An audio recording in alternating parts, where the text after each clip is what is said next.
Hare Ram Ram Ram Hare Hare Hare Hare Krishna Krishna Krishna Hare Hare Hare Ram Ram Ram Hare Krishna Hare Krishna Krishna Krishna Hare Hare Hare Rama Hare Rama Rama Rama Hare Hare Hare Krishna, Hare Krishna, Krishna Krishna, Hare Hare, Hare Rama, Hare Rama, Rama Rama, Hare Hare. Hare Krishna Hare Krishna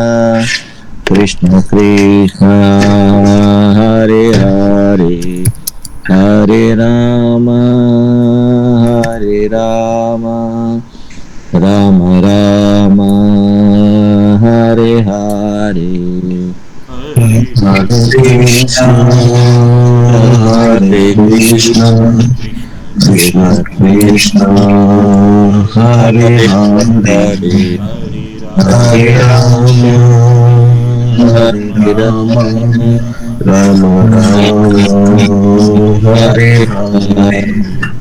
जय राधा वल्लभ राधा वल्लभ श्री राधे जय जय राधा वल्लभ श्री राधे जय जगन्नाथ जय जगन्नाथ जय बलदेवा जय सुब्रमण्य जय जगन्नाथ जगन्नाथ जय बलदेवा जय सुब्रमण्य जय गौरनिताय जय गौरनिताय जय गौरनिताय जय गौरनिताय जय गौरनिताय गौरनिताय गौरनिताय जय गौरनिताय जय प्रभुपदा जय प्रभुपदा जय प्रभुपदा श्रील प्रभुपदा जय प्रभुपदा प्रभुपदा श्रील प्रभुपदा निताय गौर हरि बोल हरि बोल निताय गौर हरि बोल निताय गौर हरि बोल हरि बोल हरि बोल निताय गौर सीतानाथ प्रेमानंदी हरि हरि हरि बोल हरि ओम विश्वपाद परमहंस परिविराजकाचार्य अष्टोत्तर सत्य श्री श्रीमद शिवयंगी सभय चरणारविंद भक्ति वेदांत स्वामी श्रील प्रभुपाद की जय जय जय श्रील प्रभुपाद की जय जय अनंत कोटि वैष्णव वृंद की जय जय नामाचार्य श्री हरिदास ठाकुर की जय जय प्रेम सदहो श्री कृष्ण चैतन्य प्रभु नित्यानंद श्री अद्वैत गदाधर श्री वासादि गौर भक्त वृंद की जय जय श्री श्री गंगमयी यमुनमयी की जय जय श्रीमद भक्ति तुलसीदेव महारानी की जय जय सामवेद भक्त वृंद की जय जय हरि राम संकीर्तन की जय जय हरे कृष्ण महामंत्र की जय जय Simple devotees, Hare Krishna. Hare Krishna Simple devotees, Hare Krishna. Hare Krishna Simple devotees, Hare Krishna. Hare Krishna Shri Guru and Gauranga to Sri Prabhupada ki jai. जय Screen share చేస్తున్నాను ప్రభు. ఓం నమో భగవతే వాసుదేవాయ. ఓం నమో భగవతే వాసుదేవాయ నమో భగవతే వాసుదేవాయ. ఓం నమో భగవతే వాసుదేవాయ నమో భగవతే వాసుదేవాయ. ఓం నమో భగవతే వాసుదేవాయ.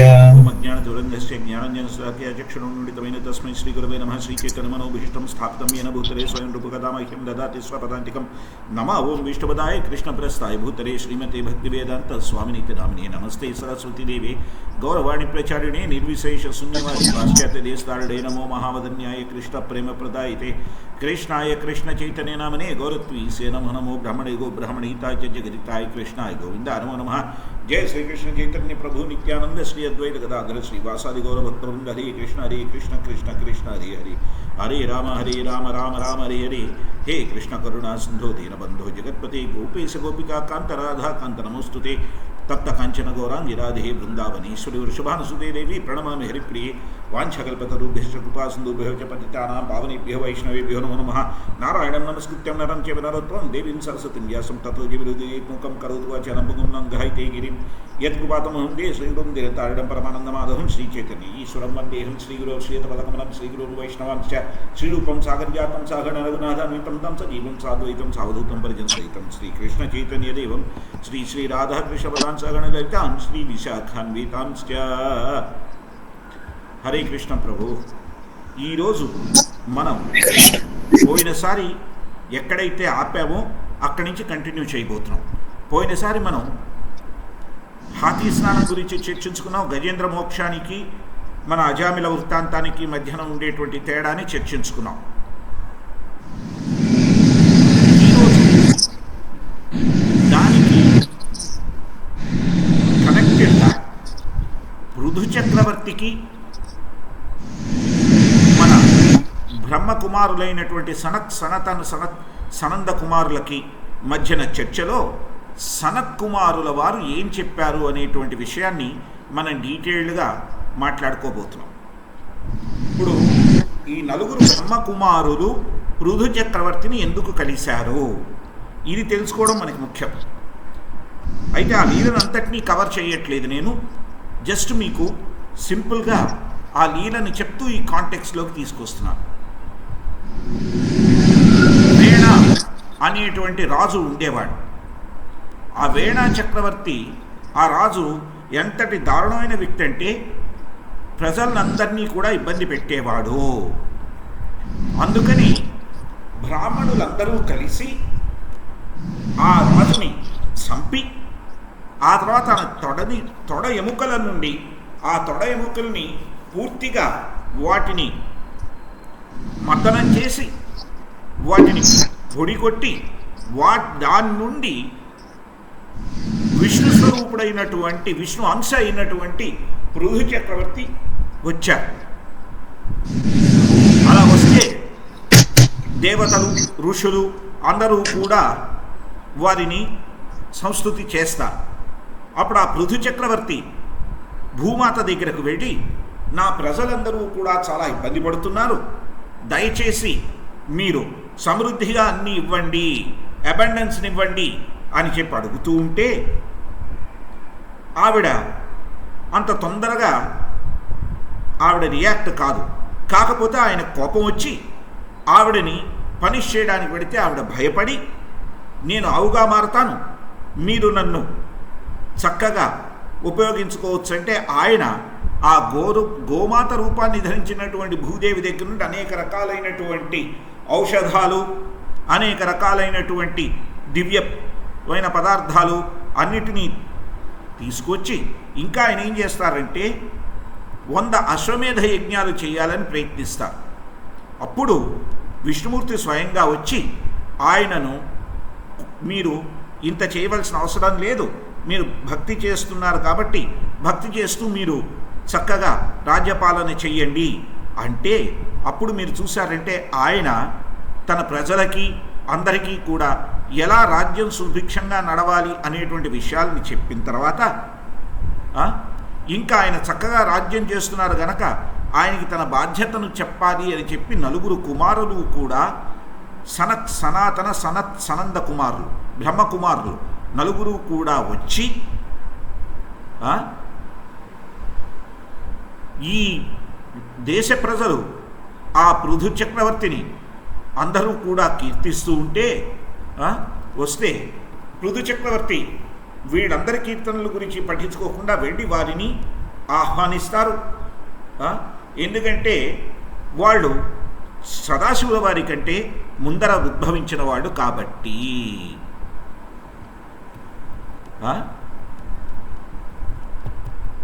అప్పుడు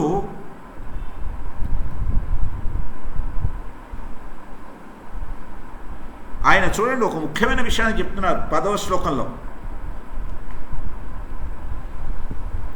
ఎప్పుడైతే మహానుభావులైనటువంటి భక్తులు ఇంటికి వస్తారో ఒక సాధారణ గృహస్థుడు కూడా ఆ రకంగా పేరు వస్తుంది అని చెప్తూ, అలా ఎవరైనా కూడా బోలెడంత డబ్బులున్నా కూడా ఇటువంటివి లేకపోతే వాళ్ళ జీవితం వ్యర్థము,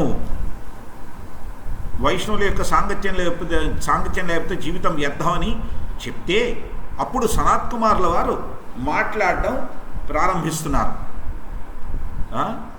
ఏమని చెప్తారు? బాగుంది, నువ్వైతే ప్రశ్న అడిగావు, ఏమని? నా భౌతికమైనటువంటి ఇవన్నీ తీరాలంటే బంధాలు మోహాలు ఏమిటి అని దానికి చక్కటి ప్రశ్న అడిగావు నువ్వు. అయితే భగవద్భక్తి ఎవరికైతే పూర్తిగా ఉంటుందో వాళ్ళకి ఈ కోరికలన్నీ కూడా తుడిచిపెట్టుకుపోతాయి అని చెప్తున్నారు ఇక్కడ. ఎటువంటి భౌతికమైన కోరికలున్నా అది రజోగుణమైనా తమో గుణమైనా కూడా పూర్తిగా తుడిచిపెట్టుకుపోతాయి. కారణం ఏమిటి? ఆయన ఎవరు? ఆయన యోగేశ్వరుడు కాబట్టి. 22లో చూడండి ఈ పదం, యోగేశ్వర.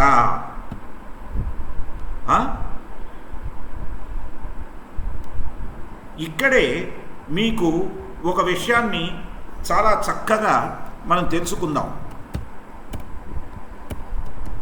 ప్రభు దయచేసి ఏమనుకోవద్దు, మీకు అందరికీ తెలుగు వచ్చు గనక ఇదేదో నా తెలుగు పాండిత్యాన్ని చూపించాలని కాదు,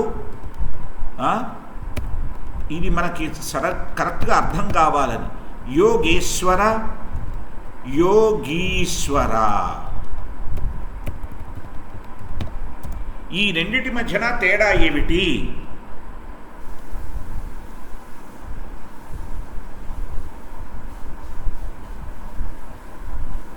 హరే కృష్ణ ప్రభు, వినబడుతున్నానా? ఎస్ ప్రభు. ఇది చూశారంటే తెలుగులో మనకి యోగ ప్లస్ ఈశ్వర అంటే యోగములకు ఈశ్వరుడు.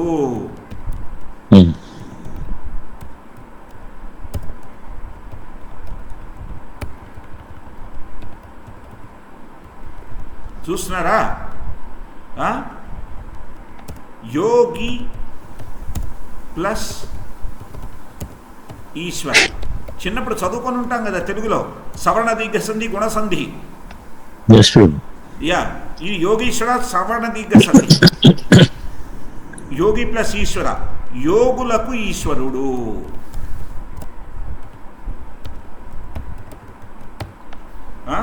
యోగేశ్వర అనే శబ్దం మనకి భగవద్గీతలో ఎక్కడొస్తుంది ప్రభు? యత్ర యోగేశ్వర కృష్ణో యత్ర పార్థో ధనుర్ధరః తత్ర శ్రీ విజయోర్భూతిర్ధ్రువాని నిర్మతిర్మమ. సంజయ్ ఉవాచ కదా ఇది. రైట్, యోగాలన్నిటికీ, అందుకనే భగవద్గీతలో మీరు చూశారంటే యోగాలన్నిటి గురించి అధ్యయనం జరిగింది. ఎందుకంటే సకల యోగాలకు ఈశ్వరుడు శ్రీకృష్ణ భగవానుడే కాబట్టి. అందుకనే అర్జున విషాద యోగం నుండి మోక్ష యోగం దాకా యోగ స్థితుల గురించి చర్చ జరిగింది. హరే కృష్ణ ప్రభు, హరే కృష్ణ.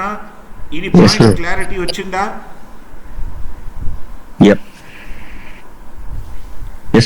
రాకేష్ ప్రభు, హరే కృష్ణ ప్రభు. ఈ డిఫరెన్స్ చాలా చాలా ఇంపార్టెంట్. యోగులకు ఈశ్వరుడు ఎవరు అంటే సదాశివుల వారి మీద ధ్యానం చేసేవాళ్ళు, వాళ్ళకి ఈశ్వరుడు ఆయన, యోగీశ్వరుడు ఆయన. కానీ అల్టిమేట్గా ఆయన దగ్గరికి వెళ్ళిన వాళ్ళని కూడా ఆ పశుపతినాథుడు స్వామివారి దగ్గరికే తీసుకువెడతారు. చూస్తున్నారా? ఎస్ ప్రభు. యోగేశ్వరుడు శ్రీకృష్ణ వారు యోగీశ్వరుడు ఆ యోగేశ్వరుడి దగ్గరికే తీసుకువెడతారు. అంటే ఎవరైతే ఈ ప్రాణాయామ ప్రత్యాహార ధారణ ధ్యాన ఇత్యాదులు చేస్తూ ఉంటారో వాళ్ళు సదాశివుల వారిని కొలుస్తారు, కానీ చిట్ట చివరికి వారిని కూడా స్వామివారి దగ్గరికే తీసుకువెడతారు. రైట్ ప్రభు? అందుకని మీరు చూశారంటే ఈ అధ్యాయంలో ఇక్కడ క్లియర్ కట్గా ఇక్కడ మనకి ఆయన వాడుతున్న ఆ పదం చాలా చాలా ఇంపార్టెంట్. ఎక్కడ శ్లోకం 21, 22లోనే వాడతారు. 22 ఇదిగోండి. రైట్? ఈ శ్లోకాన్ని కూడా మనం అధ్యయనం చేసిన తర్వాత సశ్రద్ధయా భగవద్ధర్మచర్యయా జిజ్ఞాసయాత్మికా యోగనిష్ఠయా యోగేశ్వరోపాసనాయ చ నిత్యం. అంటే ఇది యోగేశ్వర ఉపాసనాయ నిత్యం. పుణ్యశ్రవణ కథాయ పుణ్యయాయ చ. ఎలాగ ఉపాసన చేస్తున్నారు స్వామివారిని అనేది ఇక్కడ చెప్పబడుతోంది. ఏమని? శ్రద్ధయా, శ్రద్ధతో, భగవద్ధర్మ, భగవద్భక్తితో కూడిన చర్యయా. చర్యయా అంటే చర్చతో కానీ లేదంటే చేతలతో కానీ అని కూడా వస్తుంది. జిజ్ఞాసయా, ఎలాగా తెలుసుకుంటూ, ఆధ్యాత్మిక యోగనిష్ఠాయా, పూర్తిగా ఆ యోగం పట్ల నిష్ఠ, భక్తి యోగం పట్ల నిష్ఠతో దాన్ని బాగా తెలుసుకోవాలని ఆధ్యాత్మిక చింతనతో ఉపాసన చేస్తూ నిత్యం పుణ్యశ్రవ, ఆ స్వామివారి యొక్క దివ్య లీలల శ్రవణాన్ని చేస్తూ, కథాయ కీర్తనాన్ని చేస్తూ అలా పుణ్యవంతుడు అవుతాడు. చూస్తున్నారా? ఇక్కడ యోగేశ్వరుడి ధ్యానం అనేది ఏదో ప్రాణాయామ ప్రత్యాహారాలు కాదు, శ్రవణ కీర్తన చిత్తంతో చేయవలసింది. ఇది స్వయంగా సనత్కుమారుల వారు పృథు చక్రవర్తికి చెప్తున్నటువంటి భక్తి యోగ మార్గము. హరే కృష్ణ ప్రభు. చాలామంది ప్రాణాయామ ప్రత్యాహార ధారణ ధ్యాన ఇవన్నీ చేయకపోతే ప్రయోజనం లేదంటూ ఉంటారు. కానీ స్వయంగా సనత్కుమారుల వారు, ఎవరైతే ఈశ్వరుల వారి అగ్రజుడో అన్నగారో, ఆయన మనకు చెప్తున్నటువంటి విషయం ఇక్కడ చూస్తున్నారా?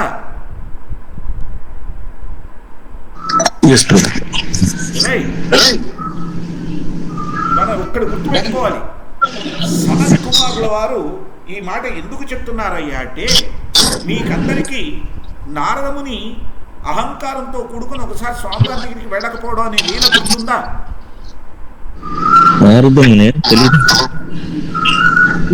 ఒకసారి కవర్ చేయమంటారా? కవర్ చేయండి ప్రభు. షూర్ ప్రభు. ఒకసారి ఏం జరిగిందయ్యా అంటే, నారదముని బృందావన ధామానికి వచ్చారు. వస్తే ఇది బృహత్ లీలా భాగవతంలో ఉంది. ఈ లీల బృహత్ లీలా భాగవతంలో మనకి చెప్పబడింది.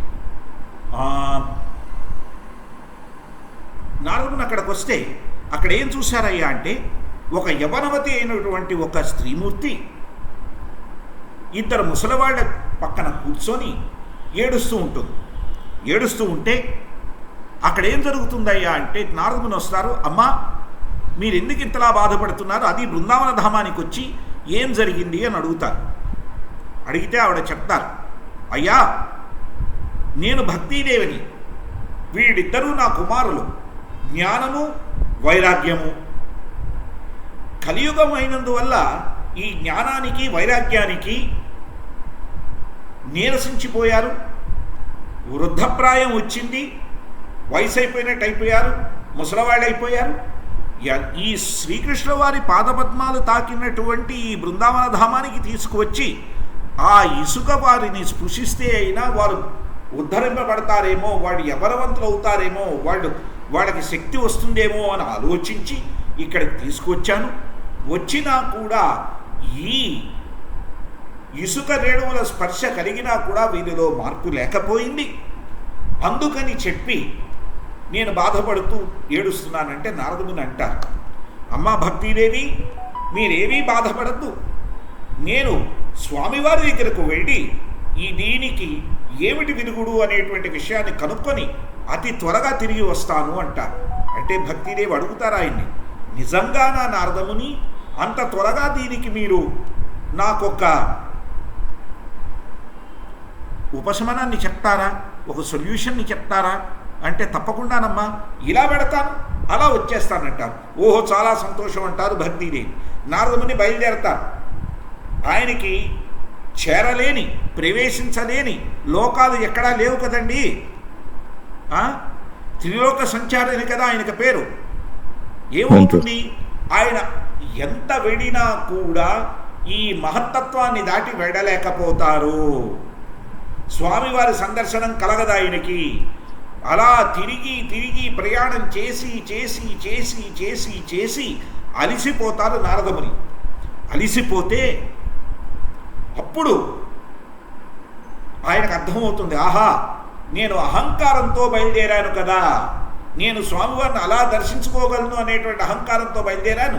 భక్తిదేవి అడిగినటువంటి ఆ ప్రశ్నకి తొందరగా వెళ్ళి తొందరగా వస్తారా అనేటువంటి ప్రశ్నకి సమాధానం ఇది అని చెప్పి అప్పుడు స్వామివారిని వేడుకుంటారు. స్వామి క్షమించండి, నేను అహంకారయుక్తుడినై బయలుదేరాను, నన్ను క్షమించండి, నాకు దర్శనం ఇవ్వండి అంటే స్వయంగా స్వామివారు అప్పుడు ఆయనకి దర్శనమిచ్చి, నారదా నువ్వు ఎందుకు బయలుదేరావో నాకు తెలుసు, దానికి విరుగుడు శ్రీమద్భాగవతం మాత్రమే, అది కూడా నువ్వు మీ అన్నలైనటువంటి సనత్ సనాతన సనంద కుమారుల దగ్గర నుండే నేర్చుకోవాలి సుమా అని చెబితే వారి గురించి నారదముని మళ్ళీ తపస్సు చేస్తారు.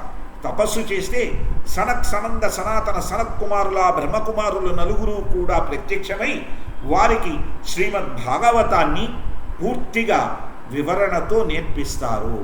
ఆ తర్వాత అది విన్నటువంటి నారదముని దానిని వచ్చి చక్కగా ఇక్కడ చెప్తే జ్ఞానానికి వైరాగ్యానికి వారి యొక్క పూర్వశక్తి పూర్వ యవ్వన రూపం కలుగుతుంది. భక్తిదేవి సంతోషిస్తారు. వ్యాసదేవుల వారికి కూడా ఆ దానిని రచించాలనేటువంటి ఉద్బోధన నారదముని చేయడం జరుగుతుంది కూడాను. చూస్తున్నారా? కాబట్టి ఆ శ్రవణ కీర్తనలు చేయడం వల్ల ఇక్కడ శ్రవణ కీర్తన ముఖ్యమని సనత్ కుమారులు చెప్తున్నారంటే శ్రీమద్భాగవతాన్ని నారదమునికి స్వయంగా నేర్పించినటువంటి బ్రహ్మకుమారులలో ఒకరైనటువంటి సనత్ కుమారుల వారు చెబుతున్నటువంటి విషయం ఇది. ఎందుకంటే శ్రీమద్భాగవతంలో మనకి మొట్టమొదటే చెప్పబడింది, శ్రవణం కీర్తనం విష్ణోర్స్మరణం. ముందర అర్చనం వందనం దాస్యం సాఖ్యం పాదసేవనం ఇవన్నీ కాదు, శ్రవణం కీర్తనం విష్ణోర్స్మరణం, ఈ మూడే ప్రధానం. అందుకని ఇక్కడ కూడా యోగేశ్వర చ నిత్యం పుణ్యశ్రవ కథాయ పుణ్యయాచ. చూసారా? శ్రవణ కీర్తనలతో స్వామివారిని ధ్యానం చెయ్యాలి, పుణ్యశ్రవణ కీర్తనలు. ఇది చెప్తున్నాను. ఇక్కడ ఎందుకు ముఖ్యమైందయ్యా అంటే ఆయన ఆ తర్వాత ఏం చెప్తున్నారు, ఎవరైనా కూడా ఆధ్యాత్మిక జీవితంలో పైకి వెళ్ళాలంటే ఏం చేయాలి? కేవలం భౌతికం మీద ఇంట్రెస్ట్ ఉండేవాళ్లతోనే సాంగత్యం పెట్టుకోకూడదు. స్వామివారి గురించినటువంటి దివ్య లీలా విషయాలని వాటిలోంచి ఉద్భవించేటువంటి ఆ మధురామృతాన్ని ఎప్పుడూ స్వీకరించకుండా ఉండకూడదు. అలా ఉంటే ఎప్పుడు ఇంద్రియ ప్రీతిని దాటుతాడు అని చెబుతూ ఈరోజు మనకి ఇక్కడ ముఖ్యంగా 39వ శ్లోకంలో వారు చెప్పినటువంటి విషయాన్ని చెప్పబడుతోంది. అలా చెయ్యకపోతే ఏం జరుగుతుంది అని 39వ శ్లోకంలో చెప్పబడుతోంది. దాని గురించి చూద్దాం. 37 నుంచి చర్చిస్తే చాలా ముఖ్యం. ఏమంటున్నాడు ఆయన? ఎక్కడెక్కడో వెతుక్కుంటూ ఉండద్దు, నీ హృదయంలోనే ఉండేటువంటి స్వామివారిని అని ఇక్కడ క్లియర్ కట్గా చెప్తున్నారు. చూడండి, ఇక్కడ మామూలుగా ఆత్మే పరమాత్మ అని చెప్పి అందరూ వాదిస్తూ ఉంటారు. ఆ వాదనకి ఆయన విరుగుడు. తత్వం నరేంద్ర జగతాం అధతష్టూషాంచ దేహేంద్రియాషు దిశానాత్మభిరవృతానాం యః క్షేత్రవిత్ తపతయా హృది విశ్వగావిః ప్రత్యక్షకాస్తి భగవాంస్తమేవ హి సోऽస్మి. ఇక్కడ చూడండి ఎంత చక్కగా వివరించి వేరు చేసి చెప్తున్నారు. ఓ నరేంద్ర అంటే ఓ రాజా, ఏదైతే జగతాం కదులుతుందో లేదంటే తత్థూషాం అచరము చరాచరాలకి, శరీరానికి, ఇంద్రియాలకి, ఆత్మతత్వాన్ని తెలుసుకోవడానికి, అది తెలుసుకోలేని వారికి, ఎవరైతే ఈ శరీరం అనేటువంటి క్షేత్రాన్ని తెలుసుకోగలుగుతాడో వాడికి హృదయంలో ఉండే తాపత్రయాన్ని చెయ్యాలంటే కూడా దీనికంతటికి ఆఖరికి వెంట్రుకలో ఉన్నటువంటి చిన్న చిన్న కణాలకి కూడా అది ఆ వెలుగుకు కూడా కారణమైనటువంటి వారు ఎవరయ్యా అంటే వేరుగా ఉన్నటువంటి భగవంతుడు సుమా. ఇది అర్థం చేసుకో. వారు నువ్వు స అహమస్మి అని అర్థం చేసుకో. నువ్వు వేరుగా ఉన్నావు, ఆయన వేరుగా ఉన్నారు, ఆ భగవంతుడి అంశ నువ్వు అనేది అర్థం చేసుకో అని ఎంత క్రిస్టల్ క్లియర్గా స అహమస్మికి ఇక్కడ అర్థాన్ని చెప్తున్నారో చూడండి. ఈ శ్లోకాన్ని చక్కగా గుర్తుపెట్టుకోండి. శ్రీమద్ భాగవతం 4వ స్కందం 22వ అధ్యాయం ఎక్కడైతే సనత్ కుమారుల వారు పృథు చక్రవర్తితో మాట్లాడుతున్నారో దానిలో 37వ శ్లోకం. ఈ శ్లోకంలో ఖచ్చితంగా మనకి ఆత్మ పరమాత్మ వేరువేరుగా ఉన్నారు సుమా, ఆత్మ పరమాత్మ యొక్క అంశ అని 15వ అధ్యాయం 7వ శ్లోకంలో భగవద్గీతలో మమైవాంశో జీవలోకి జీవభూత సనాతన అని స్వామివారు చెప్పిన దానికి ప్రత్యక్ష నిర్వచనం, దాని తాలూకు డీటెయిల్డ్ ఎక్స్ప్లెనేషన్ ఈ శ్లోకంలో సంత్ కుమార్ల వారు మనకి ఇస్తున్నారు.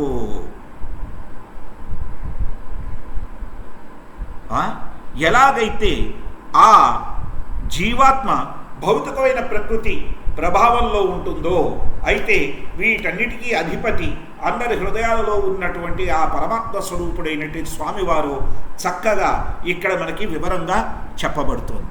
అది చెప్పి 38వ శ్లోకంలో ఏం చెప్తున్నారు? ఆ స్వామివారు అన్నిటికీ కారణమై కారణభూతుడు ఆయనే, దాని తాలూకు ఫలస్వరూపము ఆయనే.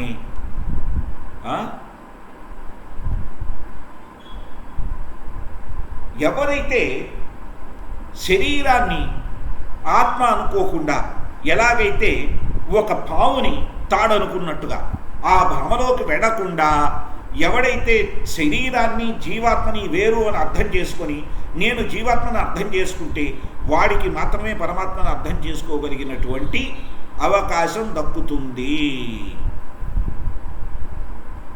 కాబట్టి స్వామివారు ఈ భౌతికమైన వాటన్నిటికీ కూడా అతీతుడు అని చెబుతూ ఇక్కడ మనకి ఈ 39వ శ్లోకం ఉంది చూసారా, ఇక్కడ చెప్తున్నారు.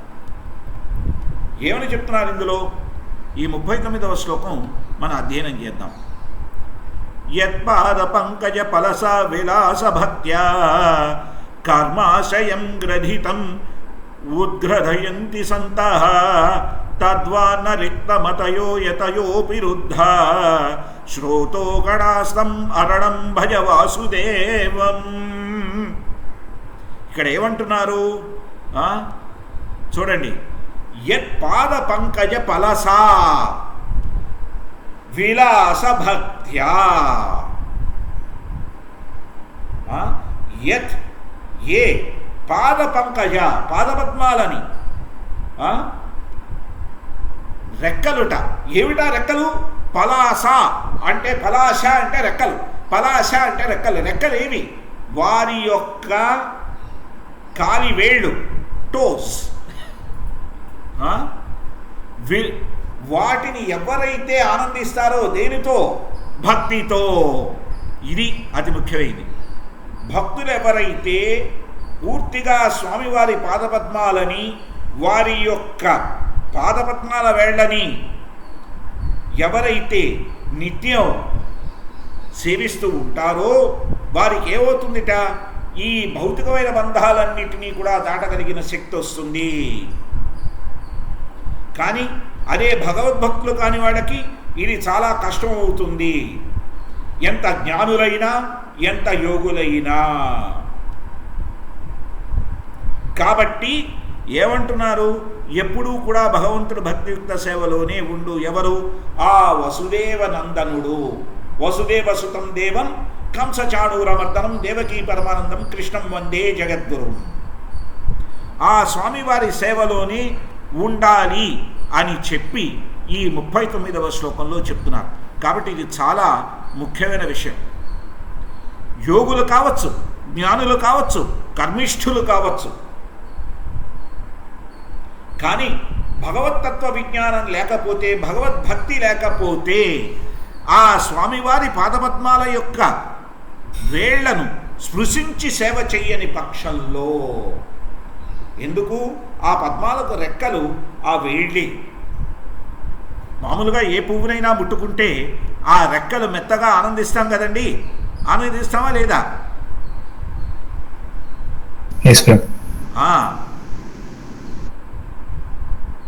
కాబట్టి ముందర రెక్కల్ని ముట్టుకుని పువ్వు దగ్గరికి వెళ్ళగలుగుతాం. కాబట్టి ఆ రెక్కలైనటువంటి స్వామివారి యొక్క ఆ వేళ్లను మనం ఇది చెయ్యాలి. అదే ఆ శ్లోకమే ఇక్కడ కిందనిచ్చారు. ఇది ఎవరైనా మర్చిపోవడం ఎలా జరుగుతుందయ్యా అంటే అహంకారం వల్లనే జరుగుతుంది. అహంకారమే అజ్ఞానానికి కారణం. ఇందాకలా చూశాం కదా, నారదముని లీలలో ఆయన అహంకారంతో నేను ఇలా వెళ్ళి అలా వస్తానన్నారు. అంతటి నారదమునికి కూడా స్వామివారి దర్శనం కలగలేదు. అవునా కాదా? రైట్. కాబట్టి ఎప్పుడైతే ఏ రకమైన అహంకారమైనా కూడా అది పూర్తి మిథ్యాహంకారమే కానక్కర్లేదు. భగవద్భక్తిలో సేవాహంకారం ఉన్నా కూడా అజ్ఞానం అన్ని ఆవరిస్తుంది. మన నిజస్వరూపాన్ని మనం మర్చిపోయేటువంటి ప్రమాదం ఉంది. ఆహా, నేను ఇంత చేసేస్తున్నాను, భక్తులు నన్ను మెచ్చుకుంటున్నారు, నాకంటే గొప్పవాడు లేడు అనేటువంటి భావన కలిగితే అజ్ఞానం వచ్చేసినట్టే. అప్పుడేమవుతుంది, మనం దారి తప్పినట్టే. చేస్తున్నది కృష్ణ భక్తి యుక్త సేవలా ఉన్నా కూడా మనం సరైన మార్గంలో కాకుండా అవిధిపూర్వకంగా చేస్తున్నాము. కాకపోతే ఎప్పుడైతే స్వామివారి మీద పూర్తి ధ్యానంతో ఉంటామో, అంతా స్వామివారి పరమై చేస్తామో ఏమవుతుందయ్యా అంటే పద్మపురాణంలో చెప్పబడుతోంది. ఈ స్వామివారి భక్తియుక్త సేవ ఏమంటోంది?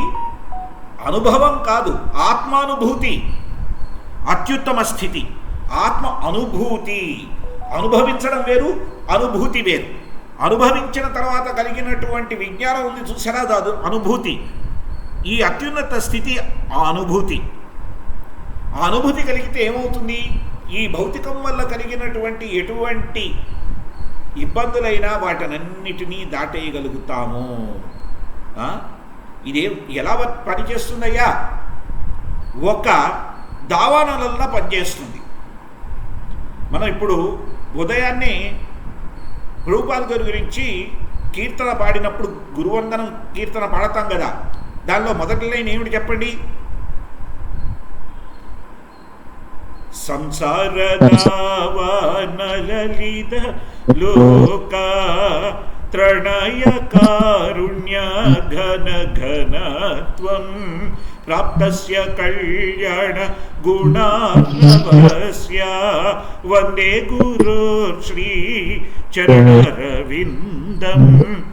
ఇది మీకు అందరికీ గుర్తుండి ఉంటుంది కదా. సంసార దావానల లిధలోక, సంసార దావానలం.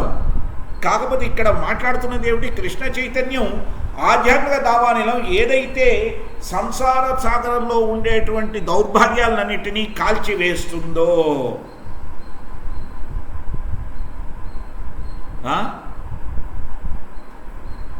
కాబట్టి ఇంద్రియాలనేటువంటి పాముల నుండి వచ్చేటువంటి విషాన్నంతటినీ కూడా ఇది కాల్చివేస్తుంది.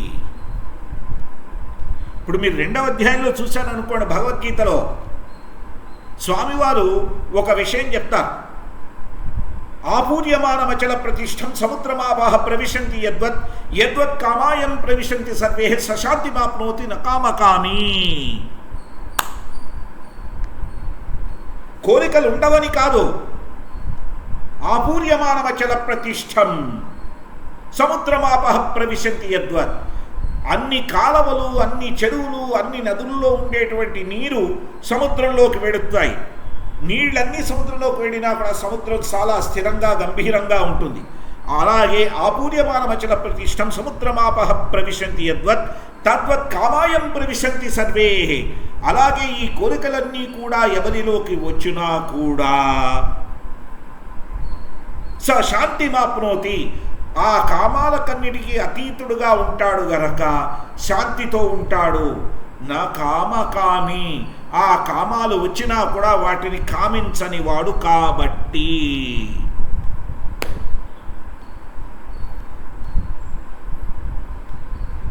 ఈ అగ్ని వస్తే ఏమవుతుంది? జంతువులు తప్పించుకోగలుగుతాయి, కొన్ని జంతువులు తప్పించుకోగలుగుతాయి, ఏవి 4 కాళ్ళు ఉండేవి. కానీ పావులు, తేళ్ళు ఇలాంటివన్నీ కూడా ఏవైతే విష జంతువులో అవన్నీ కూడా పూర్తిగా నాశనం అవ్వబడతాయి. ఈ కృష్ణ భక్తి చైతన్యం ఏం చేస్తుందయ్యా అంటే మనకి భౌతిక మోహాంధకారంతో కూడుకున్నటువంటి అజ్ఞానాన్నంతటినీ కూడా అలా కాల్చివేస్తుంది. అంటే మనస్సు, బుద్ధి అనేటువంటి జంతువులు హృదయంలో ఉండేటువంటి పరమాత్మ దగ్గరకు పరిగెత్తుకు వెళ్ళి వారి ఆశ్రయంలోకి వెడతాయి. చూస్తున్నారా? హరే కృష్ణ. ఇక్కడ మనస్సు, బుద్ధి అనేటువంటి జంతువులు ఇవి ఎందుకు ముఖ్యం? స్వామివారు 12వ అధ్యాయంలో 8వ శ్లోకంలో ఏమని చెప్తున్నారు? మయ్యేవ మన ఆధత్స్వ మై బుద్ధిం నివేశయ నివసిష్యసి మయ్యేవ అత ఊర్ధ్వం న సంశయ. నీ మనస్సుని, నీ బుద్ధిని నా యందే పెట్టు, స్వామివారి యందే పెట్టాలి.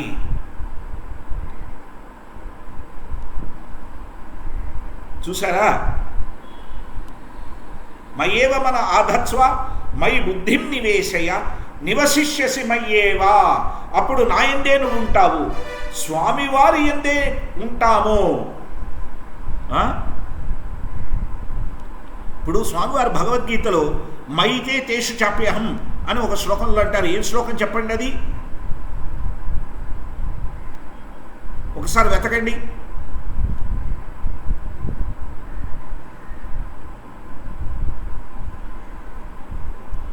గూగుల్ మాత్రం వాడండి, వెతకండి. మైతే తేషు చాప్యహం. ఇది చాలా ఇంపార్టెంట్, ఇది మీరు తెలుసుకోవడం.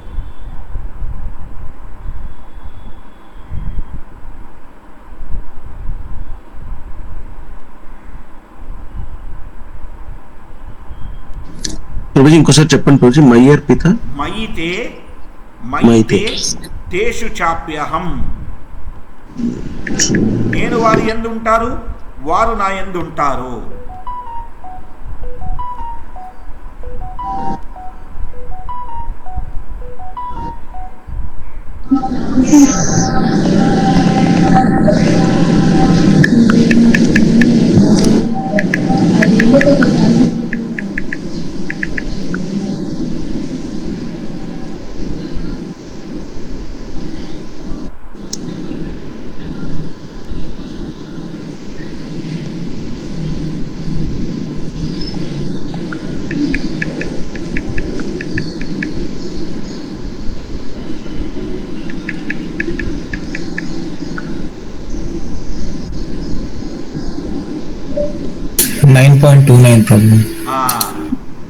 కరెక్ట్. 9.29. అక్కడికి పెడతామా? చదవండి అది. సమ్మోహం సర్వభూతేషు మమే ద్వేషోస్తి నా ప్రియః ये भजन्ति तु मां भक्त्या मयितेस्तु चाप्यहम् మయితే తేషు చాప్య సమోహం మయితే సర్వభూతేషు, నేను అందరికీ సమానుణ్ణి. నమే ద్వేషోస్తి నా ప్రియ, నాకు ఎవరి పట్ల ద్వేషం లేదు, ఎవరి పట్ల ప్రేమ లేదు. తూ కానీ ఏ భజంతి మాం భక్త్యా, ఎవరైతే నాకు భక్తియుక్త సేవ చేస్తారో, మయితే నా యందు వారు ఉంటారు, తేషు చాపేహం వారి యందు నేనుంటాను. చూస్తున్నారా, భక్తియుక్త సేవ చేసిన వారి మనస్సు బుద్ధి స్వామివారి యందు ఉంటుంది గనక ఏమవుతుంది, ఆటోమేటిక్గా స్వామివారి కూడా వారి హృదయంలో ప్రకటమవుతారు. పరమాత్మగా ప్రకటమవడంతో ఏమవుతుంది, స్వామివారు అక్కడ ప్రకటమవడంతో వారు నిత్యం స్వామివారి పాదపద్మాలని, వారి వేళ్లని, ఆ పాదపద్మాల యొక్క రెక్కలను స్పృశిస్తూ జీవితాన్ని స్వామివారి చరణాగతిగా మరణాగతానికి అతీతంగా మోక్షస్థితిలో జీవన్ముక్తులై ఉంటారు. చూస్తున్నారా? హరే కృష్ణ. ఇదివరకు మనం ఈ శరణాగతిని మరణాగతిని చర్చించుకున్నాం, అవునా? yes bro. గుర్తున్నాయా ఈ మూడు?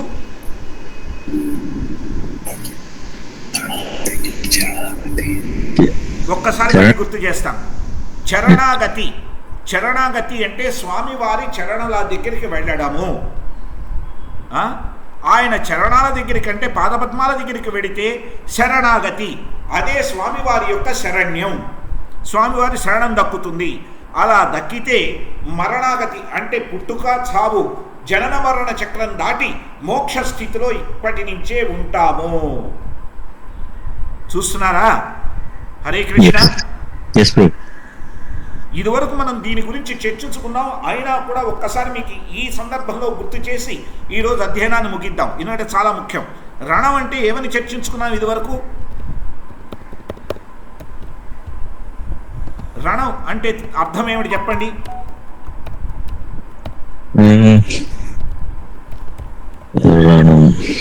యుద్ధము.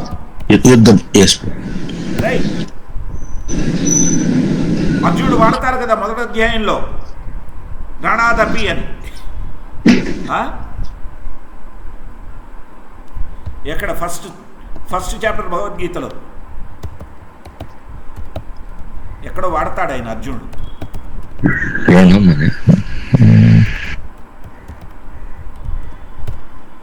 రణాదపి అనే పదం వాడతారు భగవద్గీత. ఫస్ట్ శ్లోకంలోనే ఉంది కదా అన్నట్టు, మర్చిపోయాను. వెరీ ఫస్ట్ శ్లోకం. ధర్మక్షేత్రే కురుక్షేత్రే సమవేతాయుచ రమాక పాండవాశ్చైవ కిమకరుత సంజయ. ఎక్కడుంది? రణాదపి అని ఉండాలి. ఒక్క నిమిషం. అర్జునుడు వాడతాడు యాక్చువల్గా. వేదబేస్ లైబ్రరీ సెర్చ్.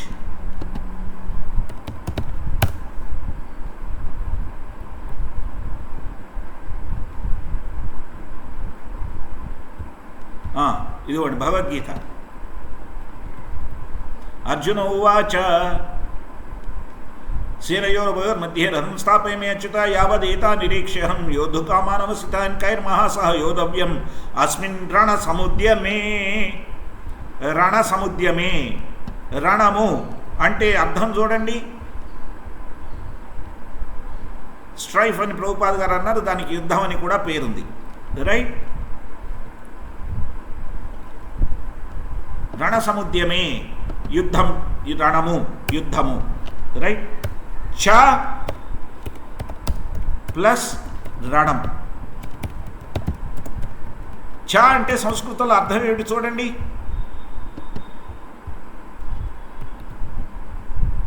ఇప్పుడు చ అనే శబ్దాన్ని వెతుకుదాం.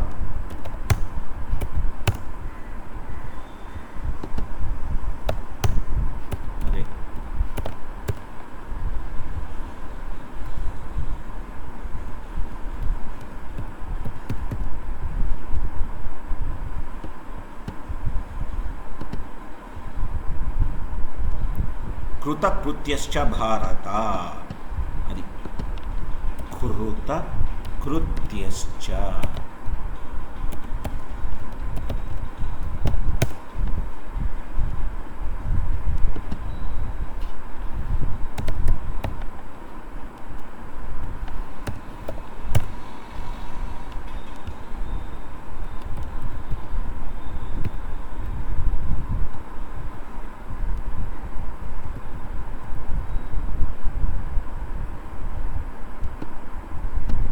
చా అంటే అండ్ అని కనెక్టివిటీ చెప్తున్నారు ప్రభు. కనెక్టివిటీ అదే ప్రభు, దాన్ని చూపిద్దామని చూస్తున్నాను, ఒక శ్లోకం టక్కున గుర్తు రావట్లేదు. సర్లేండి, ఐ వోంట్ వేస్ట్ టైం. చా అంటే కూడా లేదా మరియు అని అర్థం వస్తుంది. చరణం, చరణం అంటే కూడి యుద్ధం చేయడం. ఎవరితో కూడి? స్వామివారితో కూడి. అందుకనే చరణాలు అంటారు. అంటే పార్థసారథి అయినటువంటి స్వామివారు మన జీవన సారథి అయిపోతాడు. చరణం చూస్తున్నారా? హరే కృష్ణ. శ ప్లస్ రణం అంటే యుద్ధం. శ అంటే శమనం, అంటే రిలీఫ్, రైట్? రిలీఫ్ దేని నుండి? యుద్ధం నుండి. శరణం అంటే ఈ రోజు చేసే యుద్ధం నుండి మనకి ఉపశమనం కలుగుతోంది. ఏమవుతుంది ఇది? మా రణం, చావు లేదా మృత్యువు అంటే అర్థం ఏమిటి?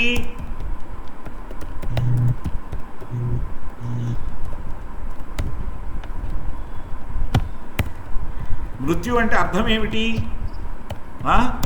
ఇంకా యుద్ధం చెయ్యలేను సుమా. ఇప్పుడు ఒక పులో లేదా సింహం జింక మీద పట్టుకుందనుకోండి, ఆ జింక విడిపించుకోవాలని చూస్తుంది, కానీ చివరికి విడిపించుకోలేనప్పుడు ఈ అని అరుస్తూ లొంగిపోతుంది. అవునా కాదా? అలాగే ఈ శరీరంతో ఇంకా పోరాడలేనప్పుడు దీన్ని ఇంకా చేతకాక వదిలేసేదే మరణం. కాబట్టి ఈ మరణాగతి నుండి ఆ శరణాగతి మనని తప్పిస్తుంది. ఎప్పుడు? ఆ చరణాగతమైతే, అంటే స్వామివారితో కూడుకొని మన జీవితం నడిపితే. ఆ పార్థసారథే మన జీవన సారథి అవుతారు. ఆయన మన జీవసారథి అయినప్పుడు నర జీవనం, నర యానం అదే నారాయణమవుతుంది. హరే కృష్ణ ప్రభు. చూస్తున్నారా? నర యానము అంటే నరుడి ప్రయాణము, అంటే నరుడి జీవన ప్రయాణము, అదే నారాయణము.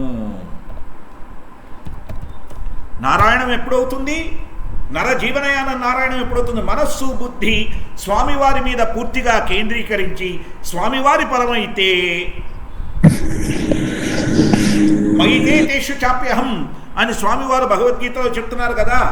వారి యందు మనం ఉంటాం, మన యందు వారు ఉంటారు. దానికోసమే 12:8 చెప్పినట్టుగా స్వామివారు భగవద్గీత 12వ అధ్యాయం 8వ శ్లోకంలో చెప్పినట్టుగా మయ్యేవ మనాధత్స్వ మయి బుద్ధిం నివేశయ నివసిష్యసి మయ్యేవ అత ఊర్ధ్వం న సంశయః.